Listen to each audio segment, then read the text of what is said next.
नमस्कार श्रोते हो, स्वागत आहे तुमचं सफर कथा विश्वाची विदर्शना या यूट्यूब चॅनलवर. आपण आहोत लेखक मो मराठे यांच्यासोबत बालकांड या कादंबरीच्या सफरीवर. मागील भागात आपण पाहिलं लेखकाचे वडील आणि त्यांचे बंधू यांच्यात वाद झाला, भांडणं विकोपाला गेली. तेव्हा गावातील भागेली त्यांना घरी घेऊन आला. काका धुसफुसतच होते. तशातच ते आम्हाला म्हणाले, चला के. आम्ही विचारलं, माझे वांगडा चला के. म्हणे किता विचारसा. चला म्हणजे चला. काकांनी कोयता बरोबर घेतला, काड्यापेटी घेतली, विडी घेतली आणि बाहेर पडले. आम्ही त्यांच्या मागून. आता काळोख होत आला होता. पायाखालची वाट दिसत नव्हती. आम्ही व्हाळ ओलांडला, पलीकडे आलो. काका पुढं चालू लागले, आम्ही मागून. आम्हाला घेऊन ते सीताराम काकाच्या घराच्या खळ्यात आले. काळोख पडल्याने सीताराम काकाच्या घराचं उडलं दार बंद होतं. खिडकी उघडी होती. पडवीवर कंदील पेटत होता.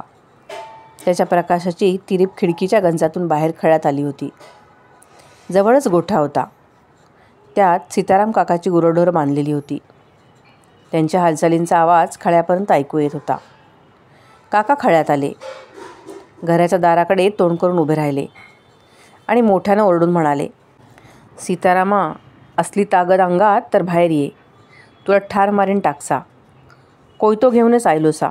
ये असं बाहेर ये. लपोनी रेव नका. त्यांनी आकडीला लटकवलेला कोयता आकडीतून बाहेर काढला. तो हातात घेतला आणि तो परजीत ते खळ्यात फेऱ्या मारू लागले. तोंडानं म्हणू लागले, सीतारामा, सली अंगात हिंमत तर ये बाहेर. हे बघून आम्ही घाबरून गेलो. काय करेल काका आता? सीताराम काकाला मारेल ठार. काकांच्या हाका सीताराम काकाला ऐकू गेल्या. त्याने खिडकीत येऊन बघितलं आणि पटकन खिडकी बंद करून घेतली. दारे खिडक्यो बंद करणी बेसो नका असो घरात. बाहेर ये, बाहेर ये. हिंमत से नी अंगात, मग ये बाई बाहेर. काका आता अधिकच मोठ्यानं ओरडू लागले. आतून जयाबहिणीचा आणि मुलीचा रडण्याचा आवाज ऐकू आला. सीताराम काकांना दार उघडलं नाही की खिडकी उघडली नाही. तो आतच बसून राहिला. आता काकांनी आजूबाजूची लाकडं गोळा करून आणली. पातेरा आणला, गवत आणलं, शेणी आणल्या, मोठा ढीग केला. काड्यापेटीतून काडी काढली. ती पेटवून पोतेऱ्याखाली धरली. उन्हानं वाळलेल्या पातेऱ्यानं गवतानं भक्कन पेट घेतला. शेणी लाकडांनीही पेट घेतला. उन्हानं वाळलेल्या पातेल्यानं मोठा विस्तव झाला. ज्वाळा वरवर उफाळू लागल्या. काळोखात लाल प्रकाश फाकू लागला. मोठा विस्तव झाल्यानं त्याचा उजेड इकडे तिकडे फाकला. त्या उजेडात आजूबाजूचं थोडं दूरचं दिसू लागलं. जवळच गवताची उभी गंज होती. काकांनी तिथून गवत ओरबाडून काढलं. ते आणून पेटलेल्या विस्तवात टाकलं. ते भराभरा पेटलं. अधिकच मोठा जाळ झाला. विस्तवाच्या ज्वाळा घरापेक्षा उंच गेलेल्या दिसू लागल्या. पेटलेल्या विस्तवात आणखी गवत, शेणी, लाकडं टाकून जाळ अधिक मोठा करताना काका मोठ्या मोठ्याने आणि संतापाने बडबडतच होते. म्हणत होते, सीतारामा, बाहेर ये, बाहेर ये. तुला नाय ठार मारणी टाकलं तर नावचा मोरोबा नाही मे. नाय आयलोस बाहेर तर तुझे घरातलाच आग लायसा. जायनी टाकसा सगळा तुझा घरदार, तुझी सून, तुझी नातवंडा. पुढे काय होणार ते आम्हाला समजेना. आम्ही घाबरून भेदरून गेलो. सीताराम काकाच्या घरापलीकडे 2-4 घरं होती. सीताराम काकांनं आणि जयाबाईंनीनं हाका मारून शेजाऱ्यांना बोलावून घेतलं. शेजाऱ्यांनाही काकांच्या बडबडण्याचा आवाज ऐकू गेला होताच. ते धावत आले. किती रे भटा? शेजाऱ्यांनी दरडावून विचारलं. आग लावतंय सीतारामाच्या घरात, जाळून टाकतंयस त्याचं घर. ते आग जाळून टाकतंय, त्याच्या सुनेक जाळून टाकतंयस. काका बेभान होऊन बडबडत होते. त्यांनी पुन्हा कोयता उगारला, सगळ्यांसमोर धरला. कोयत्याच्या धारेवर लाल प्रकाश पडून तो लकलकू लागला. काका काहीतरी भयंकर करणार होतेच, पण त्यांना अडवण्यासाठी पुढे जाण्याचा धीर आम्हाला झाला नाही. त्यांनी माझ्यावर, बाबलवरही कोयता मारला असता. इतर लोक जमले होते, पण त्यांच्यातलाही कोणी पुढे सरसावला नाही. मग कोणीतरी दांडगा माणूस पुढं झाला. त्यानं पाठीमागून काकांना धरलं आणि त्यांच्या हातून कोयता काढून घेतला. काकांना ढकलत खळाच्या पेडेवर आणून बसवलं. एक दोघांनी पाणी आणलं. विस्त विझवून टाकला. काका थोडे शांत झाले. शेजारी आम्हाला म्हणाले, बापशीला नीट घेऊन जा खोपीकडे. काहीतरीच करत होता आज. शेजाऱ्यांनी काकांची समजूत घातली. त्यांना खळ्याबाहेर काढलं. आमच्या खोपीच्या वाटेला लावलं. ते तिथंच बसून राहिले. आम्ही तिघेही आमच्या खोपीकडे आलो. काही न खाता पिता झोपून गेलो, मनातून भयाने थरथरत. दुसऱ्या दिवशी काका उठले आणि कोर्टाच्या कामासाठी निघून गेले. 3 दिवस गेले. 4थ्या दिवशीची सकाळ झाली. बाबल व्हाळावरून आंघोळ करून आला. मी गाईला घेऊन डोंगरावर जाण्याच्या तयारीत होतो. उन्हं वाढू लागली होती. तेवढ्यात एक माणूस खोपीच्या दारात येऊन उभा राहिला. बाबलपेक्षा बराच मोठा, गोरा. अंगात शहरातले लोक घालीत असतील तसली पांढरी धोप पैरण, तशीच विजार. डोळ्यांना चष्मा लावलेला, केस राखलेले, मागं वळवलेले, पायात जुती. तो कोण आहे हे बघण्यासाठी बाबल खोपीबाहेर गेला. तू बाबल मरे? आलेल्यानं खोपीच्या दारातूनच विचारलं. होय, तू? बाबलने विचारलं. मी गोपाळ. जाणसंस? आलेल्याने विचारलं. जाणसा, बाबल म्हणाला, पण बघितलेलं नाही कधी. आता बघ, म्हणत तो आत आला. तू बेळगावात काके तर शिकवेसच असती. सचा, पण आज हटा येवे लागतं धावत पडत, त्याने सांगितलं. बाबान तार केलीन, बोलावणी घेतलान. तुमचं बापूस माझे बापशाची ठार मारवे आयलो सलो. माझे बायलेस भुरग्यास मारवे आयलो. घरास आग लायवे आयलो. बापूस माझो घाबरोनी गेलो. किता करेल दुसरा? मला तार केलीन. मी धावत आयलो. अभ्यास सोडणी आयलो. गोपाळ बोलत राहिला. आम्ही काही न बोलता ऐकत राहिलो. तोही थोडा वेळ गप्प राहिला. मग खोपी तिकडे तिकडे बघत त्यानं विचारलं. केसे मोरोबा? डिसोलीस की म्हापसेला गेलोसे? बाबल म्हणाला. कधी येणारसे? येईल 4 दिवसांनी. माहीत नाही, बाबल म्हणाला. गोपाळ थांबला आणि म्हणाला, अरे आता तो येणारच नाहीसे. गोपाळनं सांगितलं ते ऐकून आमच्या छातीत धस्स झालं. आता येणारच नाहीसे, गोपाळ पुन्हा म्हणाला आणि सांगू लागला. तुमचे बापशीस पोलिसांनी पकडून नेलासे. त्याला तुरुंगात टाकलेनसी. 9 महिन्याची शिक्षा झालीसे त्याला.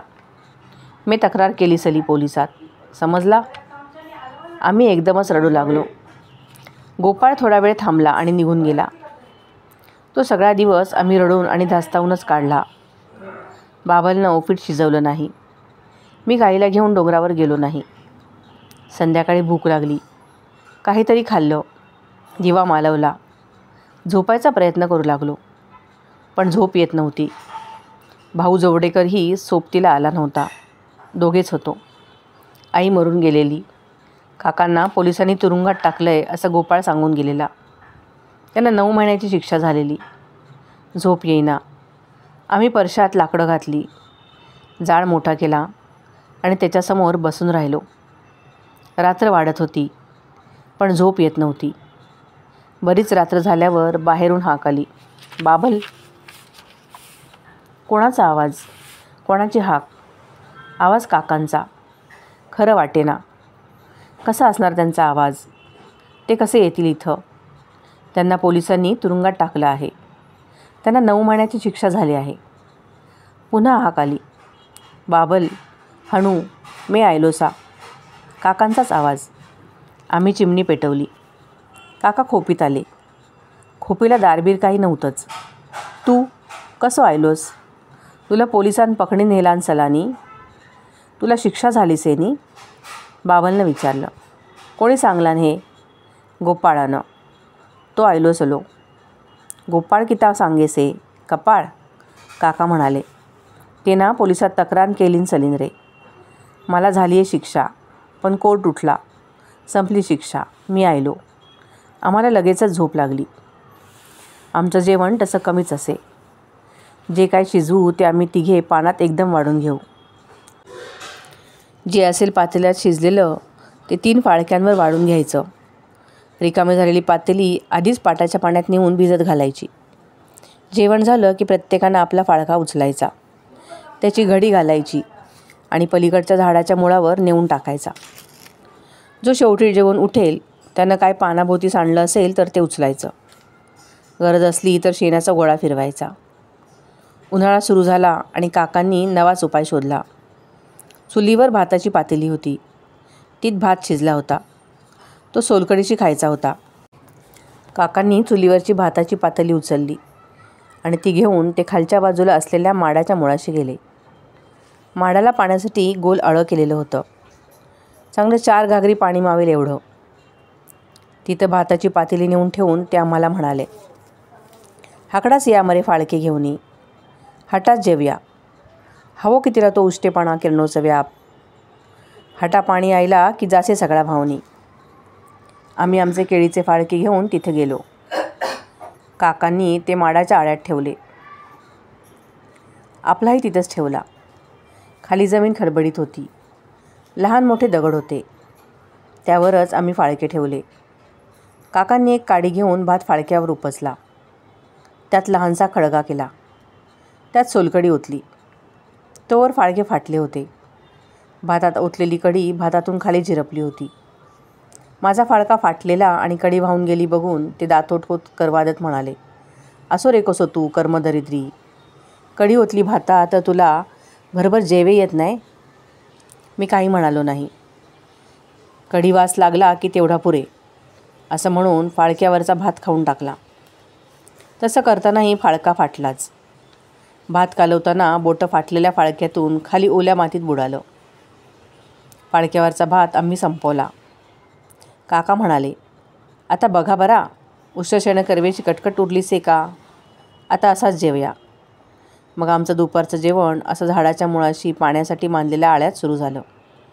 भात, भाजी, उसळ जे काही शिजवलेलं असेल त्याची पातेली चुलीवरून उचलायची आणि सरळ माडाच्या किंवा पोफळीच्या किंवा आंब्याच्या झाडाच्या मुळाशी जायचं.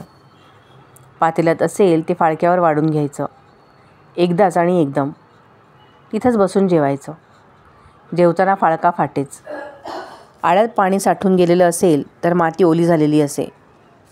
फाटलेल्या फाळक्यातून बोट मातीत जाई. खालची ओली चिकट माती बोटाला लागून भातभाजीत मिसळली जाई. ती पोटात जाई. आजूबाजूला लाल हुमले फिरत असत. ते पाण्यात येत. अंगाखांद्यावर चढत. झाडांवर कावळ्याची घरटी असत. कावळे बसलेले असत. ते खाली येत. आम्ही जेवायला बसल्यावर. आजूबाजूला वावरत. कधीकधी सरळ पाण्यात चोच घालीत. पाण्यातली भाताची लहानशी डिखळी घेऊन दूर जात. आधीच आमच्या पानात पुरेसं नसे. त्यातच अशी कावळ्यांची झडप आणि त्यानं एखादी डिखळी घेऊन जाणं. काका कधीकधी गदाधर शास्त्री केळकरांकडे जात.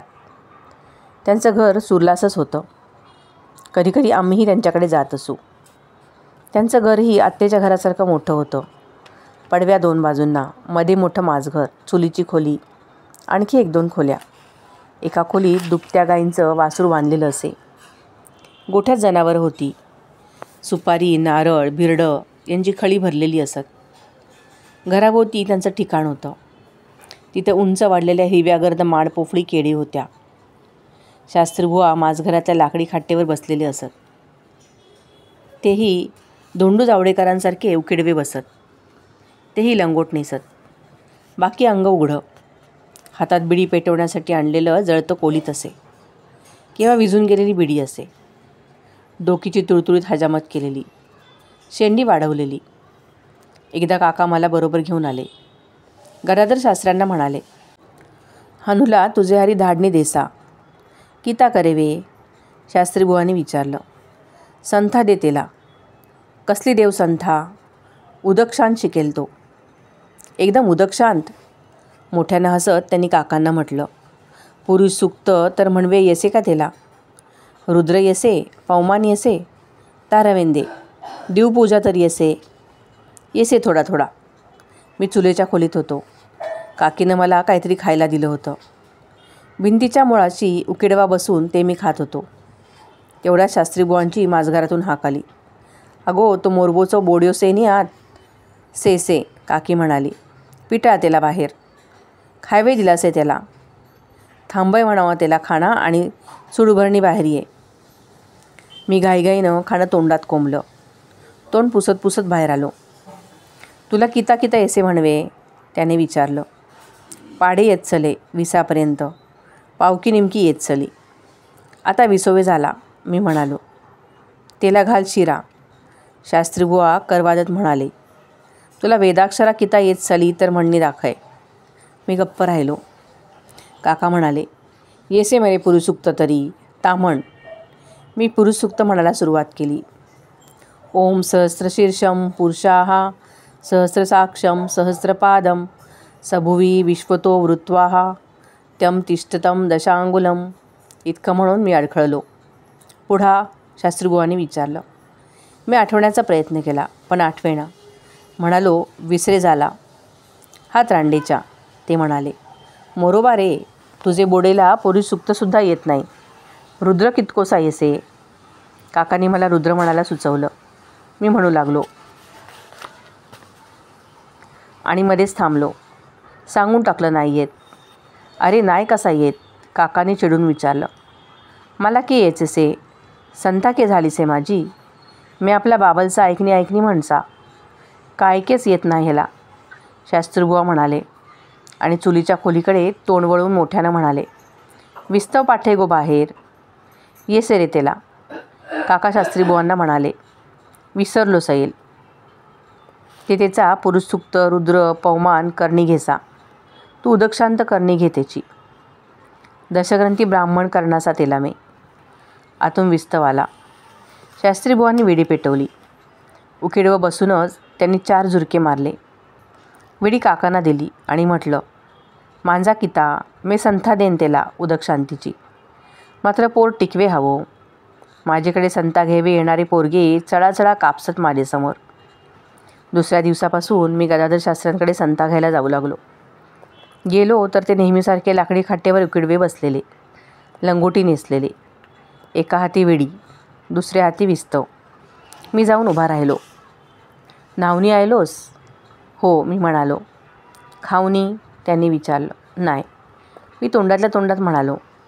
तुला धड बोलवे येत नाही? त्यांनी विचारलं व म्हटलं. धड सांग किताता. नाही, मी सांगितलं. अरे सणार किता खावे मोरोबाचे खोपीत? त्यांनी विचारलं आणि मला म्हटलं, जा घरात. आणि अधिक मोठ्यानं म्हणाले, अगो मोरोबाचो बडिओ संता घ्यावे आयलोसे. त्याला खायवे देस किता तरी, नाहीतर तो टिकीचो नाही माझे मारा पुढा. ते ऐकूनच मी भिवून आत पळालो. काकीनं सांजा खायला दिला. तो सावकाश खात बसलो. थोड्या वेळातच बाहेरून हाक आली.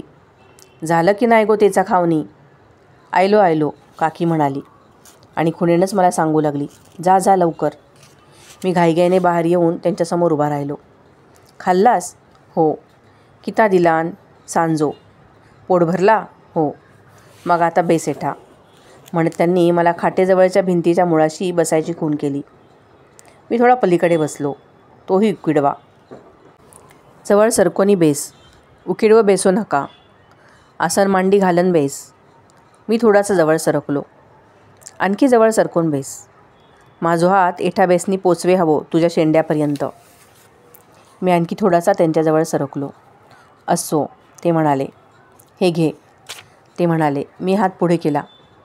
पोथीची काही पानं माझ्या हाती देत ते म्हणाले, वाच. येचे वाचेवे? मला वाचता येईना. मी गप्प राहिलो. पहिलो शब्द कितासे? मी वागू लागलो. म्हणालो, क से. कलाच खाली ट जोडलोसे. काय? वाचवे येसे म्हणे. शाळात जात चलो. किता उपयोग? मग थांबले आणि म्हणाले, ता अक्षर क्रूसे. क्रू म्हण.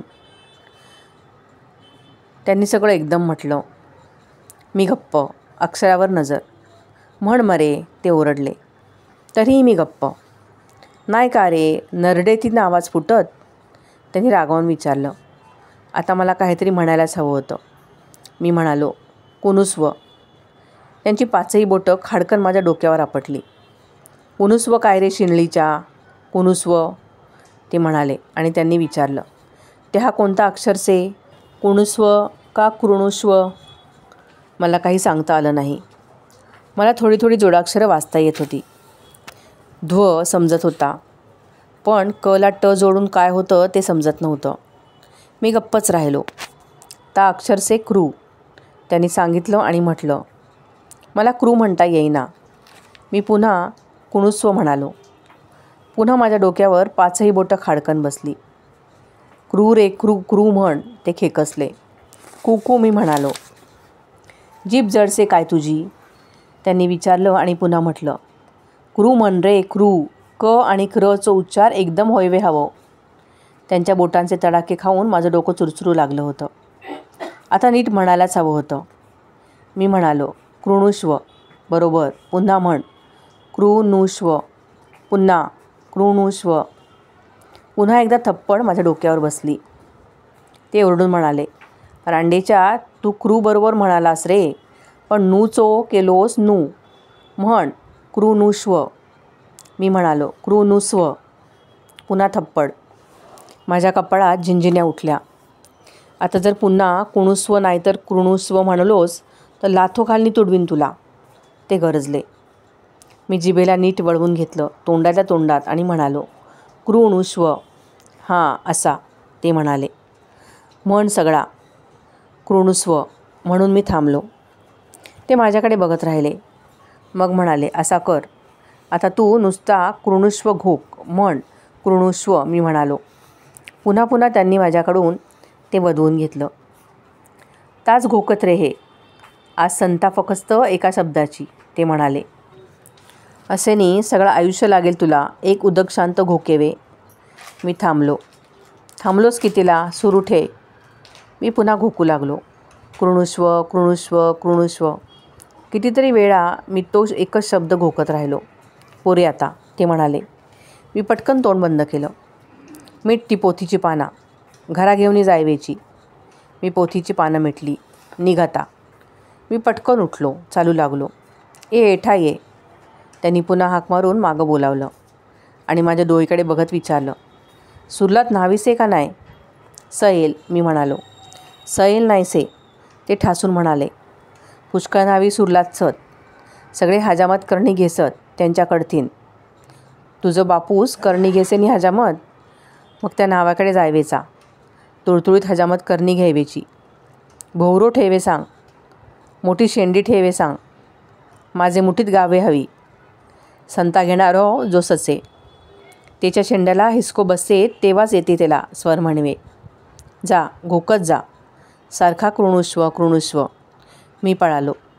खोपीकडे आलो. काकांनी विचारलं. कसली संता झाली आज. कृणुष्व. मी म्हणालो.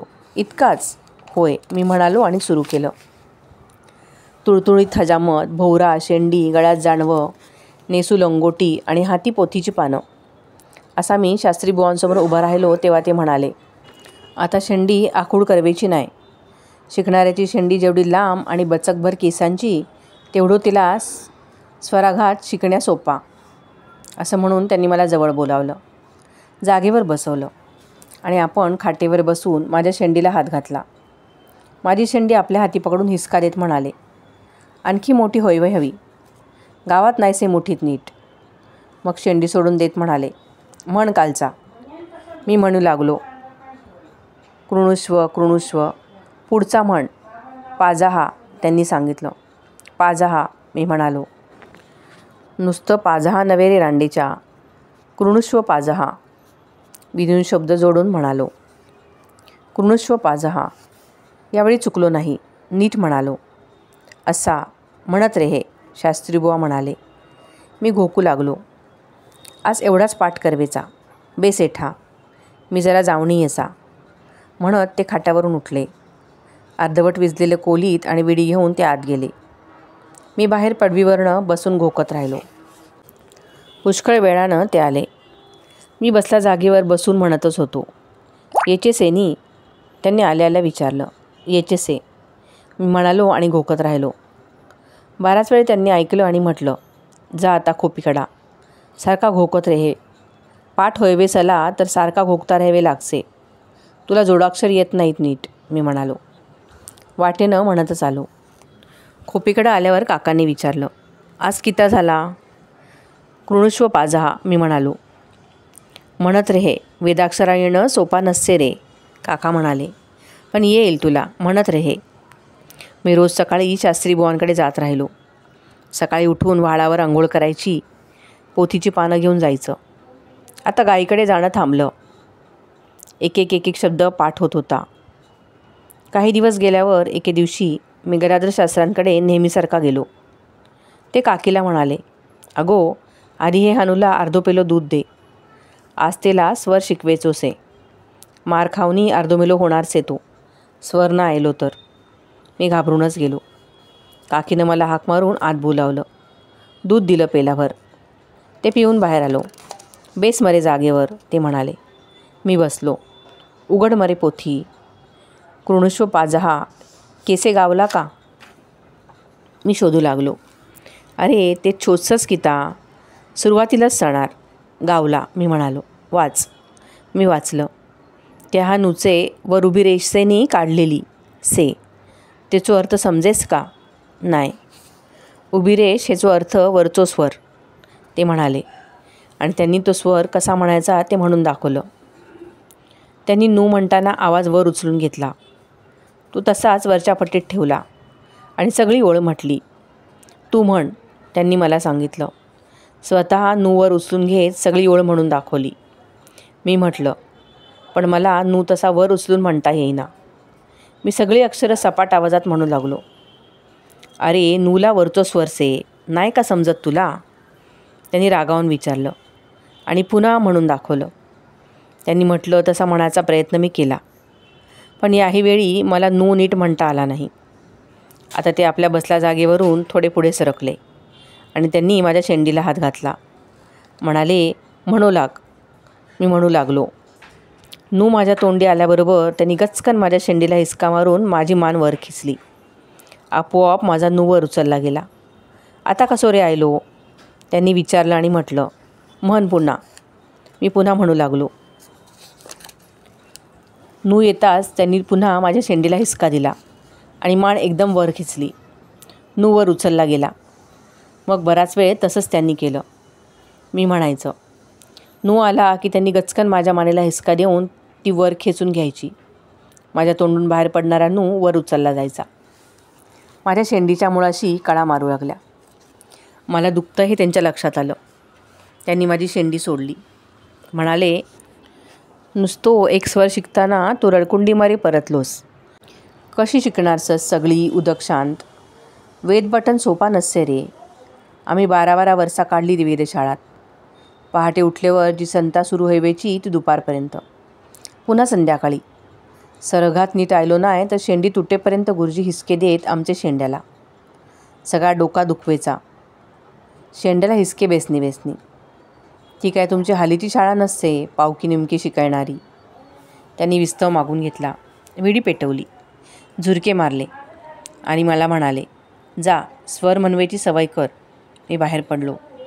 वाटेनं जाताना म्हणत होतो. आठवडाभराने त्यांनी पुढला शब्द घोकायला सांगितलं. मी गेल्यावर म्हणाले, म्हण प्रसिद्धीन्न पृथ्वी. मला दोन्ही शब्द एकदम म्हणता येईनात. मी अडखळू लागलो. नाही काय रे येत तुला दोन्ही शब्द एकदम म्हणवे? त्यांनी रागावून विचारलं. नाही. मी खालच्या आवाजात म्हणालो. डोंबल तुझा. ते उद्गारले आणि म्हणाले, मग एक म्हण प्रसिद्धीन्न. मी म्हणालो. रे हे घोकत तेवढाच. मी म्हणत राहिलो. घोक एवढंच शब्द आज. त्या दिवशी तेवढ्या एकाच शब्दांची संथा. दुसऱ्या दिवशी फक्त पृथ्वी एवढाच शब्द घोकत बसलो. आता तरी म्हणवे जमतील का 3 शब्द एकदम? त्यांनी 4 दिवसांनी विचारलं. केंचे 4 शब्द? मी विचारले. कृणुष्व पाजहा प्रसन्तीन्न पृथ्वी रे. बक्सा किती रे रांडेच्या? बक्सा किता? आता म्हणवे येवेच हवेत मरे. नाहीतर आयुष्यभर काय नुसती उदक शांतच पाठ करणारसस का? म्हणसा सांग. किता सांगवेचा नवीन? ताच म्हण, ते म्हणाले. घोकत रे, चुकता नाहीये. मी म्हणत राहिलो. हो सगळं आठवडा एवढाच घोकेचा, ते म्हणाले. मी सगळा आठवडाभर फक्त तेवढेच घोकत राहिलो. आज आता सगळा एकदम म्हणवेचा, स्वरांसकट. आठवडाभराने ते म्हणाले. मी माझ्या जागेवर बसलो. ते आपल्या खाटेवर उकिडवे बसले.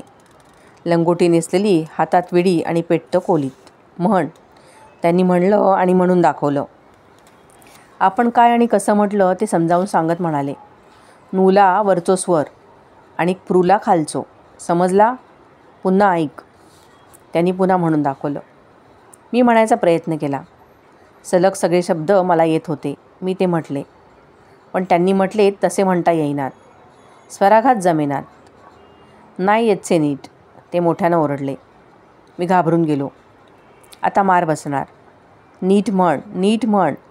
नूला वरचो स्वर, प्रूला खालचो म्हण. मला जमेना. नूला वरचा स्वर लावता येईना. हॅ, ते विडीचा झुरका घेत म्हणाले. नूला स्वर वर उचलला, पण पुढलं म्हणणं जमलं नाही. मी तसाच मख्ख बसून राहिलो. मे कसा म्हणसा आता बघ, म्हणून त्यांनी म्हणून दाखवलं. नूला जो आवाज वर चढवेचो तो तसोच प्रूपर्यंत ठेवेचो, प्रूला खाली हाडवेचो. मी पुन्हा म्हणालो. नूचा वरचा स्वर जमत होता, पण नूला आवाज वरच्या पट्टीत नेला की तो आवाज तसाच वरचा राहत नव्हता, तो खाली घसरत होता. पुन्हा म्हण, त्यांनी सांगितलं. मी म्हणालो, पण ते म्हणत होते तसं जमत नव्हतं. ते थोडे माझ्याजवळ सरकले आणि त्यांनी माझी शेंडी आपल्या मुठीत गच्च पकडली. म्हणाले, म्हण. मी म्हणू लागलो, कृणू. माझ्या तोंडातून नूचा उच्चार होत असतानाच त्यांनी खसकन माझ्या शेंडीला हिसका दिला आणि माझी मान वर खेचून धरली. आपोआप नूही वर खेचला गेला. नूला आवाज वर चढला. म्हण पुढा. त्यांनी माझी शेंडी गच्च धरून माझी मान वर खेचून धरून सांगितलं. मी पूर्ण म्हणालो. माझ्या तोंडून प्रू बाहेर पडत असतानाच त्यांनी शेंडी आणि मान यांना खालच्या बाजूने हिसका दिला आणि मान खाली ढकलली. प्रू खाली पडला. श्रोते हो, आजच्या भागात इथेच थांबूयात. पुढे शिकताना हनूला काय काय त्रास सहन करायला लागतो ते ऐकण्यासाठी भेटूयात पुढील भागात. कथा ऐकायला आवडत असतील तर नक्कीच लाईक, शेअर आणि सबस्क्राईब करायला विसरू नका. तोपर्यंत धन्यवाद.